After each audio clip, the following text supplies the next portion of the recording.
डर एक एहसास में आपका स्वागत है। इस चैनल पर आपको देखने को मिलती हैं डरावनी और सच्ची भूतिया घटनाएं। तो अगर आपको ऐसी ही वीडियोस देखना पसंद है तो हमारे इस चैनल को सब्सक्राइब ज़रूर कर लें। तो अब बढ़ते हैं हमारी आज की कहानी की ओर। मेरा नाम प्रभजीत है और ये मेरे साथ घटी वो घटना है जो मुझे आज तक डरा देती है। मैं पंजाब की एक छोटी से गांव में पला बड़ा और अमेरिका तक पहुंच गया, लेकिन मैं अमेरिका लीगल तरीके से नहीं आया था। मेरे गांव में कोई अच्छा काम नहीं था और ना ही मैं शहर में अच्छा काम ढूंढ पा रहा था। मैं अपने परिवार का पालन पोषण बहुत अच्छे तरीके से करना चाहता था, इसीलिए मैं इलीगल तरीके से अमेरिका पहुंच गया था। मैं मेक्सिको की दीवार फांदकर अमेरिका पहुंचा था और मैं यहाँ पेंसिल्वेनिया इलाके में रह रहा था।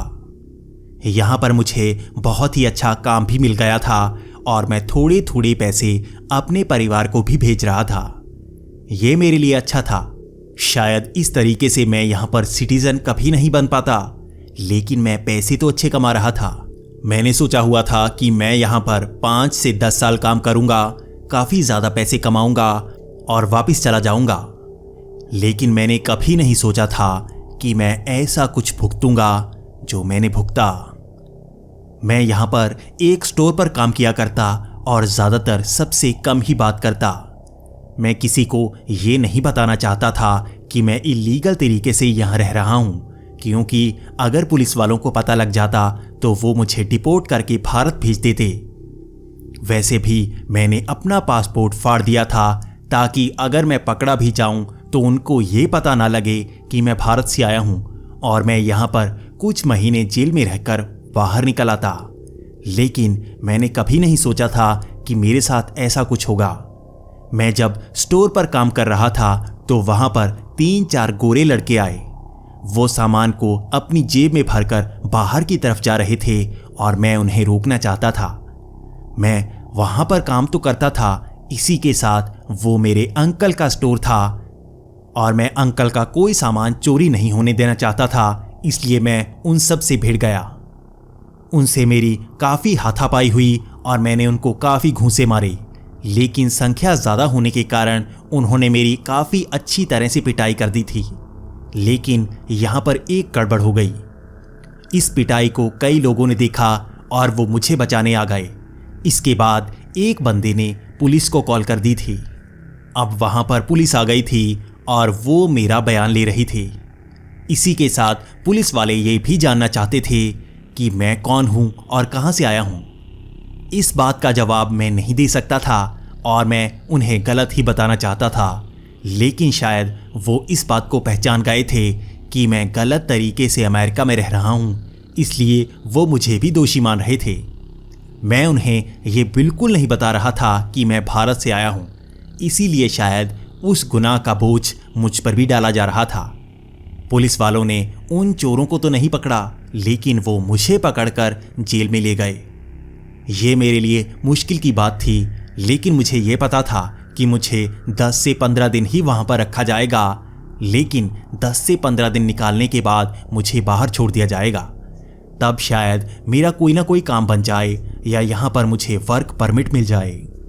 पहले तो मुझे सज़ा सुनाई गई और मुझे पता लगा कि सच में मुझे 15 दिन जेल में रहना था, लेकिन ये 15 दिन मुझे काफ़ी मुश्किल से निकालने थे। मैं पकड़ा जा चुका था और उन्हें सब पता लग गया था, लेकिन मेरे मन में ये डर था कि कहीं मुझे किसी और देश ना भेज दिया जाए। लेकिन 15 दिन निकालने के बाद शायद मुझे कोई काम मिल जाता, या शायद मैं लीगली वहाँ पर पक्का हो सकता, या मैं सिटीजनशिप के लिए अप्लाई कर देता। लेकिन अब तो मैं जेल में पहुँच गया था। मैंने ज़िंदगी में जेल कभी नहीं देखी थी, लेकिन इस देश में आकर मुझे ये भी देखना पड़ा। यहाँ पर कमाई तो अच्छी है, लेकिन ये रिस्क भी लेना तो पड़ता है। ये मेरा जेल में पहला दिन था और मुझे यहाँ पर ये देखना था कि मैं कैसे ये 15 दिन निकालूं। मुझे पता है अमेरिका की जेल्स बहुत ही खतरनाक हैं और यहाँ पर आकर हर कोई क्रिमिनल बन ही जाता है, भले ही वो सही तरीके से पकड़ हो या गलत तरीके से। भले ही उसने कोई क्राइम किया हो या नहीं, लेकिन यहां पर आकर वो बदल जाता है और वो दोबारा वैसा नहीं रहता। और वैसे भी मैं पेंसिल्वेनिया की इस जेल में था जो काफी बदनाम थी। यहां पर काफी खूंखार क्रिमिनल्स को रखा जाता था और अब मुझे भी यहीं पर कुछ दिन गुजारने थे। मैंने पहला दिन तो अकेले ही गुजार दिया, लेकिन दूसरे दिन मुझे बाहर गार्डन में जाना था। यहाँ पर सबको थोड़ा थोड़ा काम करना पड़ता और उसके बाद वहाँ पर हम घूम सकते और खेल सकते। मैं पहले बाहर गया और काफ़ी काम करने लगा। मैं काफ़ी ज़्यादा थक गया था, लेकिन उसके बाद मुझे लगा कि मैं बाहर थोड़ा घूम सकता हूँ। लेकिन मैंने वहाँ पर देखा कि अलग अलग गैंग्स के लोग अलग अलग भीड़ में खड़े थे। वो सब मेरी तरफ देख रहे थे जैसे मैं किसी और ही देश से आया हूँ और कुछ अलग सा हूँ। मैंने देखा कि हर देश के लोग वहाँ पर थे, हर रंग के लोग थे, शायद हर धर्म के लोग भी थे, लेकिन वो मुझे अलग नज़रिए से देख रहे थे। मुझे थोड़ा डर लग रहा था क्योंकि मैं जानता था कि ऐसे क्रिमिनल नए लोगों को कभी कभी मार भी देते हैं और ऐसा वो सिर्फ शर्त जीतने के लिए करते हैं। मैं जानता था मुझे उनसे बचना होगा, लेकिन मुझे किसी तरह से वो 15 दिन गुजारने थे। ये पहला दिन था और मैं हर किसी से दूर ही बैठ रहा था, लेकिन तभी मैंने देखा कि 2 काले लोग मेरे पास आकर बैठ गए। वो जानबूझकर मुझे बुलाने की कोशिश कर रहे थे, लेकिन मैं एक तरफ मुंह करके उनसे बात नहीं कर रहा था। तभी मैंने देखा कि उन दोनों ने मुझे पकड़ा और मेरे पेट में घूंसे मारने शुरू कर दिए। मैं जानना चाहता था वो मुझे क्यों पीट रहे हैं, लेकिन मैं ये पूछ नहीं सकता था। मैं उनसे लड़ने की कोशिश कर रहा था। तभी मैंने देखा कि 4-5 लोग और आए और वो भी मुझे पीटने लगे। वो सब मुझे काफी पीट रहे थे और मैं चीखें मार रहा था। तभी मैंने देखा वहां पर पुलिस वाले आ गए और उन्होंने उन्हें रोक लिया। लेकिन अब मेरी काफी पिटाई हो गई थी और मेरे शरीर पर काफी निशान पड़ चुके थे। अब पुलिस वाले मेरा इलाज करने के लिए मुझे एक जगह पर ले गए और वो मुझे बता रहे थे कि यहाँ पर मुझे इसी तरह से जीना होगा। मुझे उनसे लड़ना होगा या उनसे मिलना होगा। ऐसा ही जेलों में होता है। उसके बाद दूसरे से तीसरे दिन मैंने कुछ दोस्त बनाने की कोशिश की। मैं थोड़े दोस्त बनाकर भीड़ बनाना चाहता था ताकि अगर कोई मेरे पास आए तो मैं बच सकूं। हम एक दूसरे की सुरक्षा कर सकते थे। ऐसे ही मैं अपने दिन गुजार सकता था। मैंने किसी को नहीं बताया कि मैं सिर्फ 15 दिन के लिए आया था, लेकिन मुझे किसी तरह से ये दिन तो निकालने थे। इसी तरह से एक बार मैं गार्डन में घूम रहा था और वक्त शाम का हो गया था। तभी मैंने देखा वही काले 2 लड़के मेरे पास आए और मुझे खींचकर एक तरफ ले गए। वो फिर से मेरी पिटाई कर रहे थे, लेकिन अब मैं जमकर उनसे लड़ा और मेरे हाथ में एक पत्थर आ गया। मैंने उस पत्थर से उन दोनों की जमकर पिटाई की। वो दोनों मिलकर भी मेरा मुकाबला नहीं कर पा रहे थे, क्योंकि मुझे पता था या तो वो मुझे मार देते या मुझे उनको मारना था। मैंने उन दोनों के सर पर इतनी बार पत्थर से वार किया कि वो दोनों बेहोश हो गए। लेकिन उसके बाद पुलिस वाले आए और मुझे पकड़कर ले गए। मुझे एक अलग ही कमरे पर रखा गया था और मुझे बताया जा रहा था कि उन दोनों काले लड़कों में से एक की मौत हो गई थी। ये मेरे लिए काफ़ी खतरनाक बात थी, क्योंकि मैं अब वहाँ पर सिर्फ 15 दिन ही नहीं, शायद ज़्यादा दिन बिताने वाला था। मेरे लिए ये मुश्किल की बात थी। मुझे अब इंटेरोगेशन रूम में ले जाया गया और वहाँ पर मेरे साथ जेलर बात कर रहा था। वो मुझे बता रहा था कि हर किसी के साथ ऐसा ही होता है।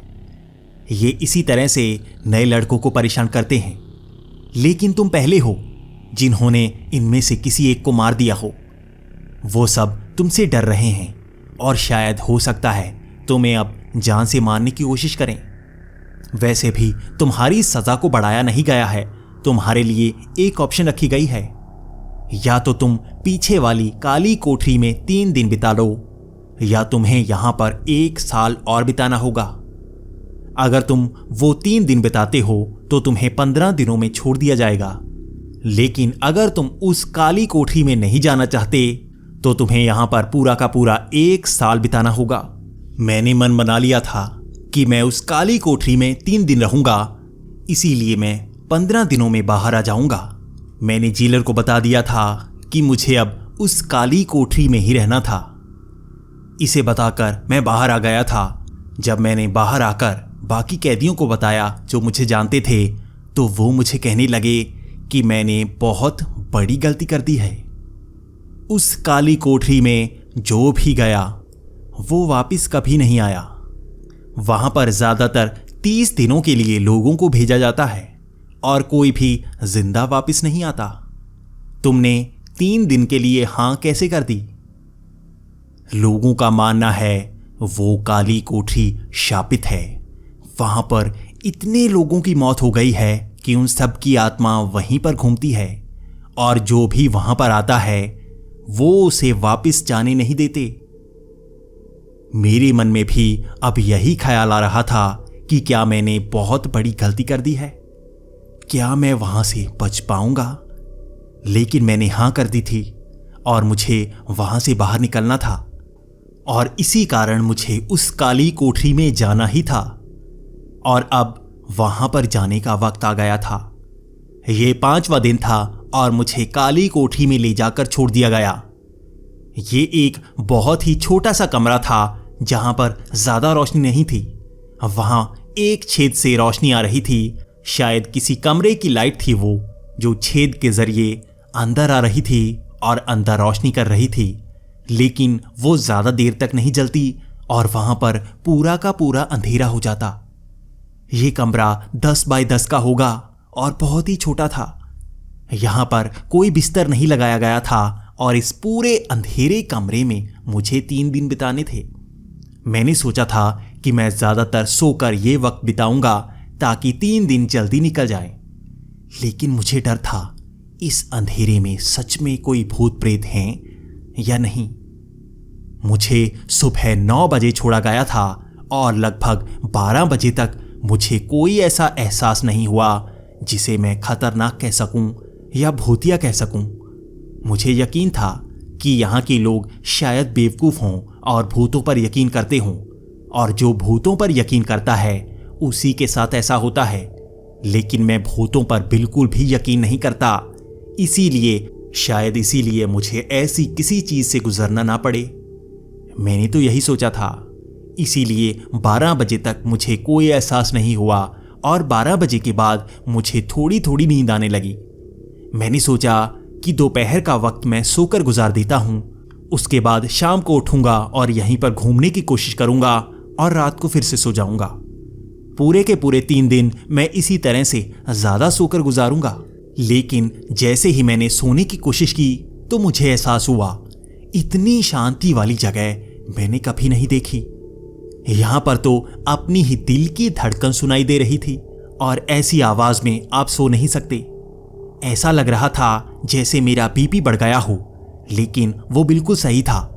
यहां पर शांति ही इतनी थी कि मेरी सांस की आवाज आ रही थी, मेरे दिल की धड़कन की आवाज आ रही थी।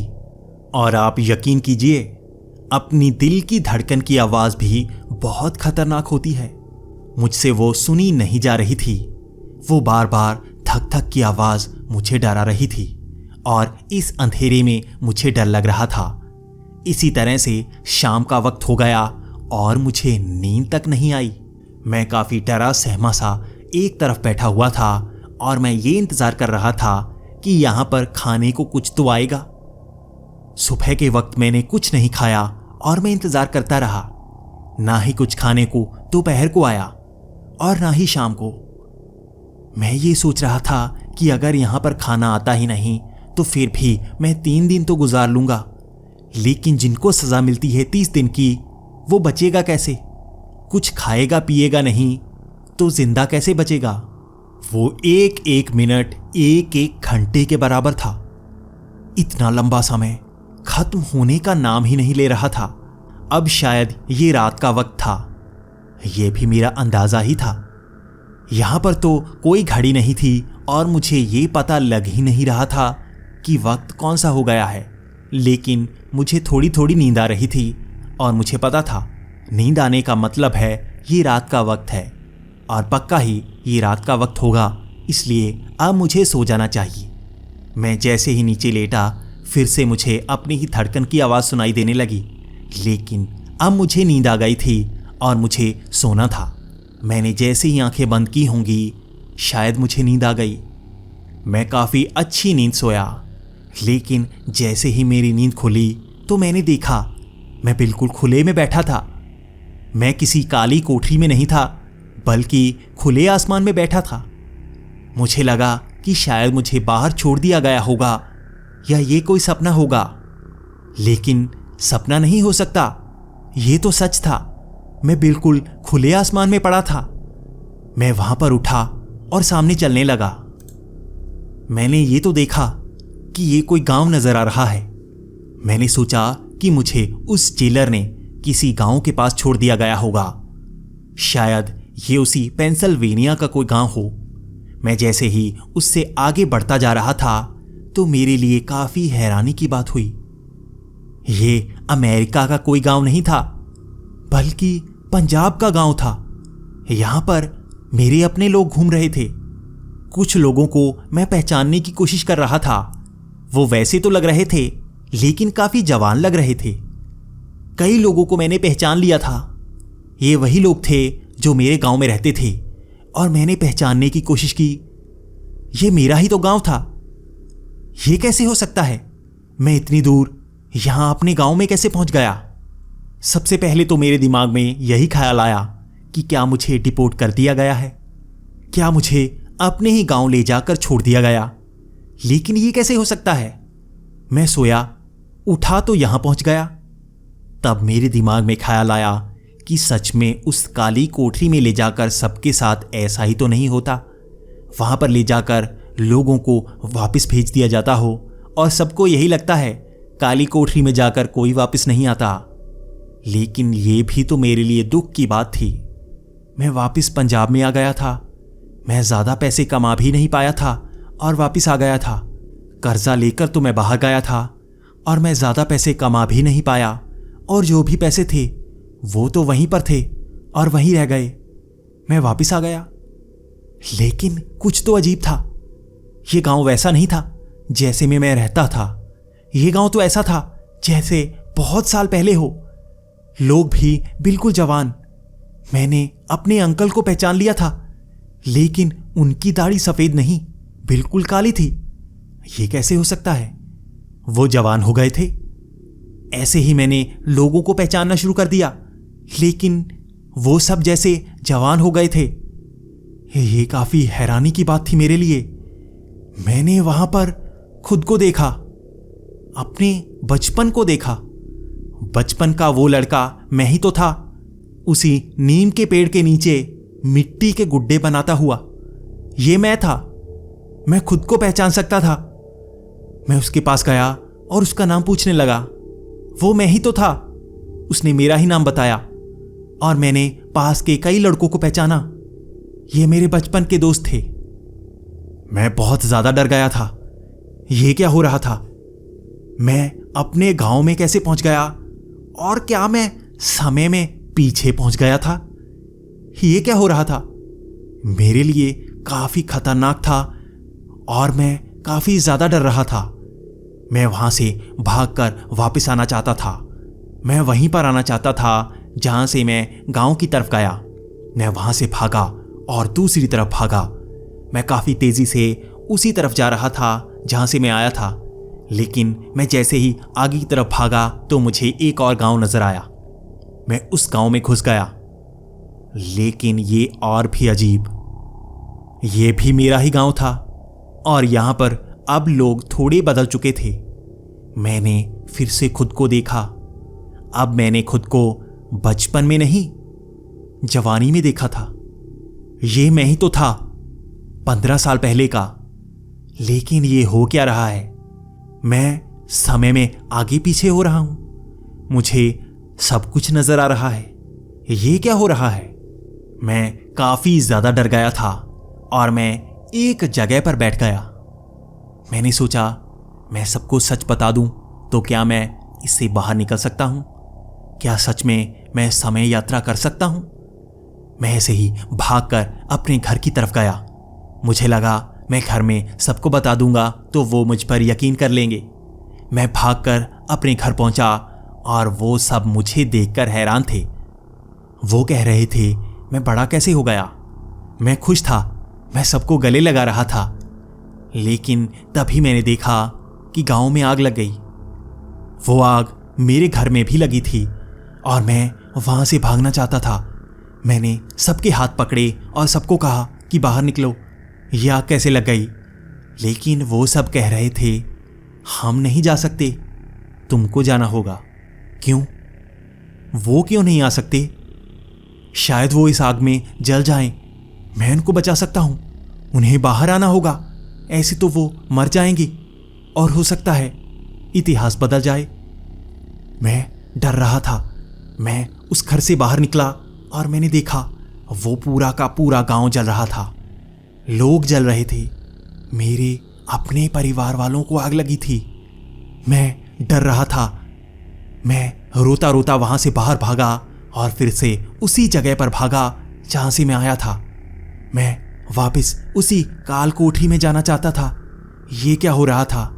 मैं भागता भागता आगे गया। फिर से मुझे मेरा ही गांव नजर आया, लेकिन जला हुआ, पूरी तरह से जला हुआ। वहां पर मेरे गांव का एक भी आदमी नहीं था और वहां पर पुलिस वाले घूम रहे थे। मैंने एक पुलिस वाले से पूछा कि आखिर यहां पर क्या हुआ, तो उसने बताया कि 10 साल पहले इस गांव में आग लगी थी और शायद एक लड़का जो यहीं पर रहता था उसने इस पूरे गांव में आग लगा दी और सबको जला दिया। कहते हैं वो विदेश में भाग गया। इस बात को सुनकर मैं डर गया था और मैं वहां से बाहर निकला और फिर से वहीं पर भागने लगा। मैं रो रहा था, करा रहा था। मैंने अपनी बाजुओं को देखा तो वो भी जली हुई थी, वो टूटी हुई लग रही थी। मैं वहां से भागना चाहता था और मुझे पता लगा कि सच में पुलिस मेरे पीछे पड़ी थी। मैं इसी तरह से कभी खेतों में भागता, कभी गांव में भागता। मैंने वहां पर 10 दिन गुजारे होंगे। मेरी दाढ़ी बढ़ गई थी, मेरा मांस लटक रहा था। मैंने 10 दिन से कुछ नहीं खाया था। भूख से मेरा पेट जला जा रहा था और मैं मरा सा जा रहा था। मैं बेहोश होता जा रहा था और एक पीपल के पेड़ के नीचे मुझे लगा कि शायद मेरी जान निकलने वाली है और मैं वहीं पर लेट गया। सब कुछ धुंधला होता गया और जैसे मुझे नींद आ गई। मैं सो गया था और जैसे ही मेरी नींद खुली मैं फिर से उसी काल कोठरी में। मैंने देखा कि ये क्या हो गया है। मैं चारों तरफ हाथ लगाकर देखने की कोशिश कर रहा था। मैं जानने की कोशिश कर रहा था कि आखिर हुआ क्या है। मैं फिर से ठीक था। मैंने अपनी दाढ़ी को छूना चाहा, मैंने अपने मुंह को छूना चाहा।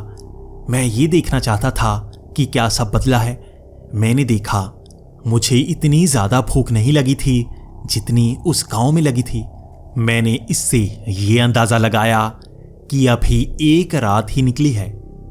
यकीनन मैं सोया और उठा और इस एक नींद में मैंने 10 दिन गुजारे। ये एक भूतिया घटना थी जो मुझे डरा रही थी। मैं जान गया था ये काल कोठरी साधारण नहीं है। ये ऐसे टॉर्चर करती है जो आप सह नहीं पाते। नींद में मैं एक मौत ले चुका था और मुझे 2 दिन और गुजारने थे। मैं खुश था कि सिर्फ 2 दिन और।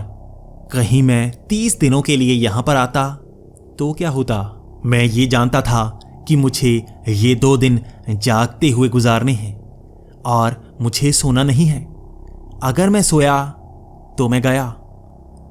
दोबारा मुझे शायद ऐसा ही एहसास हो। वो पूरा दिन मैंने जागते हुए गुजारा और अगली पूरी रात मैं जागता रहा।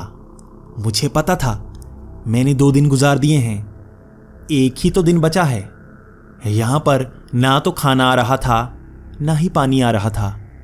मुझे भूखे प्यासे यहां पर दिन गुजारने थे। मैंने हाथ से देखने की कोशिश की यहां पर क्या है। यहां पर एक टॉयलेट थी और उसके सिवा कोई पानी का प्रबंध नहीं और कुछ नहीं। मैं रोए जा रहा था, लेकिन मुझे सिर्फ एक दिन ही तो और गुजारना था। मैं तीसरे दिन भी जागता रहा। मुझे नींद तो बहुत आ रही थी, लेकिन ऐसा डर आपको सोने नहीं देता। मैं जागता रहा। वो तीसरी रात भी मैं जागकर गुजारता रहा। मुझे नींद काफ़ी ज़्यादा आ रही थी, लेकिन मैं सोया नहीं। अब मैं 3 दिन गुजार चुका था और मुझे पता था अब मुझे छोड़ा जाना है। अब छूटने के बाद मैं यहाँ से बाहर निकलता और 15 दिनों में ही जेल से बाहर आ जाता। लेकिन कुछ अजीब हुआ। तीसरे दिन कोई आया ही नहीं। मैंने दरवाज़ा पीटा, मुझे बाहर निकालो। मैं दरवाज़ा पीटता रहा। मैं बाहर जाना चाहता था, कोई आ ही नहीं रहा था। इसी तरह से वो पूरा दिन निकल गया। मैं सोया नहीं। मुझे पता था मैं सोता तो मेरे साथ क्या होता। लेकिन वो दिन भी गुजर गया और उससे अगला दिन भी। कोई नहीं आया। 5 दिन गुजर गए, कोई नहीं आया। क्या मैं यहीं पर मरने वाला था? कोई तो नहीं आ रहा था। जागते हुए मैं इतने दिन नहीं गुजार पाता। मैं तो पागल हो जाता। मेरा दिमाग सारा दिन चलता ही रहता। मुझे भ्रम होने लगे थे, जैसे कोई मुझसे बात करता है। मुझे आवाज़ें सुनाई देती और मैं सारा दिन चीखें मारता रहता। अब ये 6ठा दिन था और मुझे नींद आ रही थी। मैं रोते रोते ही दिन के वक्त सो गया। मुझे पता था सोना तो पड़ेगा ही। यहाँ तो कोई नहीं आ रहा, ना खाना ना पीना। मौत तो ऐसे ही आती, तो मैं सो जाता हूँ। शायद नींद में थोड़ी आसान मौत मिल जाए। तो मैं सो गया और जब मैं नींद में एक जगह पर पहुंचा तो मैंने देखा ये कोई गांव या शहर नहीं, ये तो जलता हुआ ज्वालामुखी था। ये जलती हुई धरती थी। मैं जहां भी जाता वहां से आग ही निकल रही थी, जैसे ये नर्क हो।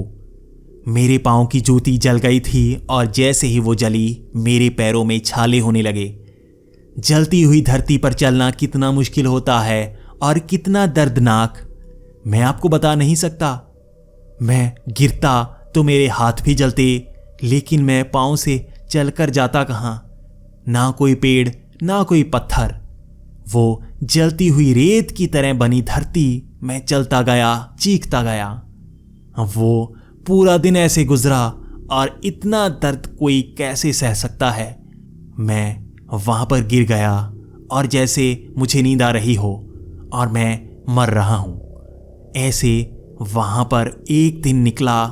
वो सालों के बराबर था, दर्द का भरा एक दिन।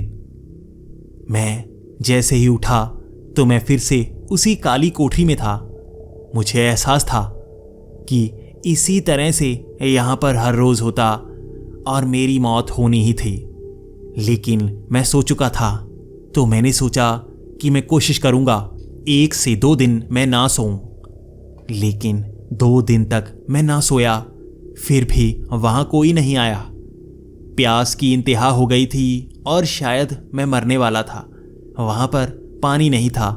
मैं नीचे लेटा कराह रहा था और इसी तरह से शायद 8वें दिन मुझे फिर से नींद आ गई होगी और फिर से मैं एक अलग ही जगह पर, मैं हवा में तैर रहा था। मुझे अपने सामने ग्रह नजर आ रहे थे। वहां पर सांस नहीं ली जा रही थी। मेरे फेफड़े फटने को आ रहे थे और ये पूरा दर्द हो रहा था जो पूरा एक दिन मैं सहता रहा। ना मरा और ना ही जान निकली, बस दर्द।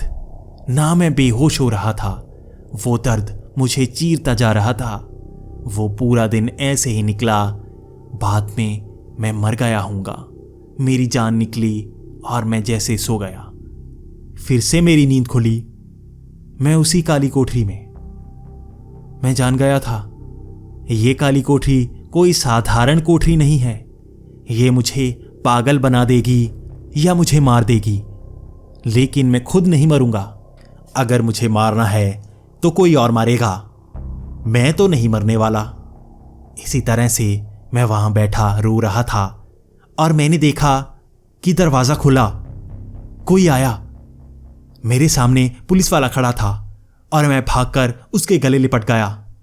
मैं रोकर कह रहा था, यहां से बाहर निकालो, मुझे बाहर निकालो, मुझे कुछ खिलाओ, मुझे कुछ पिलाओ, मैं मर जाऊंगा, मुझे कुछ खिलाओ।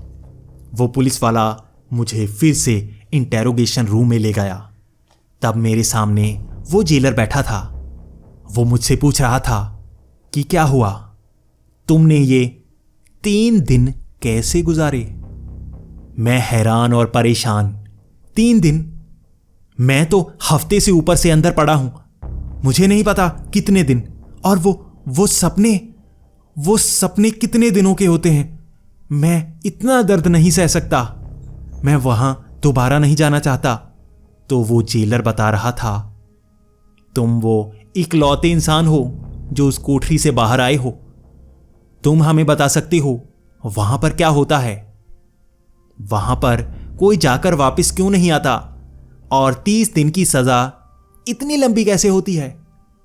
तो मैंने उनसे कहा, वो सपनों का नर्क, वो समय यात्रा का एहसास, वो डर, वो अपनों की मौत, वो तो दूर।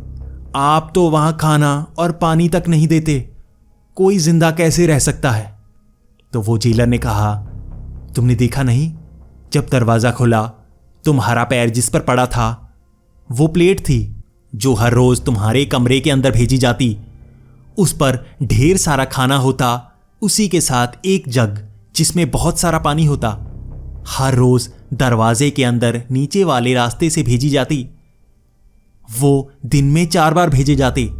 मैं भी तो जानना चाहता था कि अंदर क्या हो रहा है, इसलिए मैं एक बार का खाना ज्यादा भेजता था। और 15 से 20 मिनट बाद वो प्लेट बाहर को आ जाती और वो जग भी बाहर फेंका जाता।